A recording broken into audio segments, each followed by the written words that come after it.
Programa de la comunicación, aportación para la enseñanza del español desde la sociolingüística y la complejidad, me reencontré en la parte introductoria con una palabra que de pronto olvidamos y que hoy quiero traer a colación.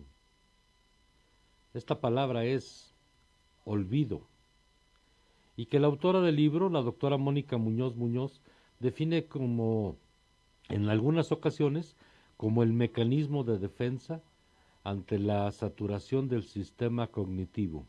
Es decir, el olvido nos permite rehuir del peso de los conocimientos y de los recuerdos inútiles.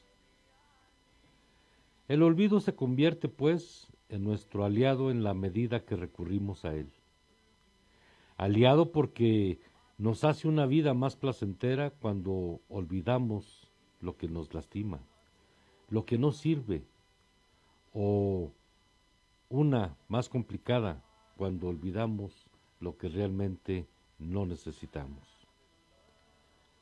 Y aunque en el libro en mención se trata al olvido como una parte del proceso de enseñanza-aprendizaje en la educación o de la enseñanza del español en nuestro país, nosotros retomamos el olvido a partir de la palabra letológica, que significa la incapacidad de recordar y aplicar la palabra correcta. El término letológica fue acuñado por primera vez por el psicólogo Carl Jung en el año de 1915. Y le pregunto a usted, ¿alguna vez ha intentado recordar sin éxito una palabra que tiene que utilizar? Es más, nuestra frase más recurrente es decir, lo tengo en la punta de la lengua. Es algo que la mayoría de nosotros experimentamos. Normalmente es un proceso muy sencillo verbalizar una frase que de alguna manera vamos a emplear, pero por algún motivo se queda trabada y en este bloqueo mental el ser humano se pierde y recurre al olvido. Cuando esto sucede, a menudo utilizamos un glosario de alternativas para llenar ese espacio. Usamos las palabras tratando de encontrar la que nosotros necesitamos, o bien usamos las palabras para tratar de explicar lo que nosotros queremos explicar. Decimos coso, cosa, esa, cómo, se llama. Chin, lo tengo en la punta de la lengua. Seguramente has empleado estos términos, o puede que tú tengas tu propia expresión para ganar tiempo mientras tu cerebro desaforadamente busca la palabra que tú necesitas para poder llenar ese vacío de la palabra olvidada. El elevado número de estos espacios sin llenar pone de manifiesto la tendencia humana de olvidar los nombres de cosas y de personas, y también refleja la frecuencia de estas experiencias. Por ejemplo, un ejemplo muy mexicano: pásame eso que está ahí arriba, o pásame esa que está arriba de aquella.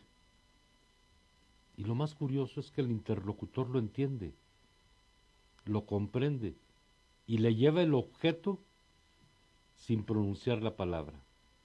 Y ahí está una relación más del olvido. Tal y como muchos de nosotros comprendemos intuitivamente, el cerebro no funciona como una computadora donde todos los datos se almacenan ordenadamente y se recuperan impulsando un botón. No, nosotros no. Como lo explica o como lo dice el psicólogo Tom de Stanford, nuestra memoria es impresionante, pero responde a la cantidad de asociaciones que hacemos con información nueva y no a qué tanto queremos recordar. Recordar es una de las palabras de nuestro vocabulario y puede ser muy difícil. Por ejemplo, el Diccionario Histórico de la Lengua Española atesora unas 150,000 palabras, las cuales no representan la totalidad del vocabulario del español. Eso plasmado en un libro que usted puede leer o consultar. Pero el número de palabras usado por el humano es muchísimo, muchísimo menor que lo guardado en este diccionario. Hay, por supuesto, más palabras, muchas palabras más que una persona comprende, pero no utiliza en su habla, no utiliza en su escritura diaria, y eso también nos lleva al olvido. Las palabras de ese vocabulario pasivo forman un gran subconjunto de las palabras experimentadas en este tema de la letológica. Entre más palabras usamos, hablamos, escribimos, más capacidad tenemos de que nuestra memoria sea mayor y nuestro olvido sea menor. Pero por eso las palabras que más raramente usamos son las que a menudo olvidamos. Y las que raramente usamos, incluidos los nombres propios, son las palabras que primero olvidamos. Nuestras mentes son asociativas y se construyen en base a modelos de información interconectada. Pero como podemos recordar una palabra, todo esto dependerá de los patrones y de las asociaciones que tenemos en otros modelos de información. Así es que no se preocupe, mejor ocúpese cuando usted tenga la palabra en la punta de la lengua. Leer, escribir, platicar ayuda mucho a que su memoria sea mayor y el olvido sea menor.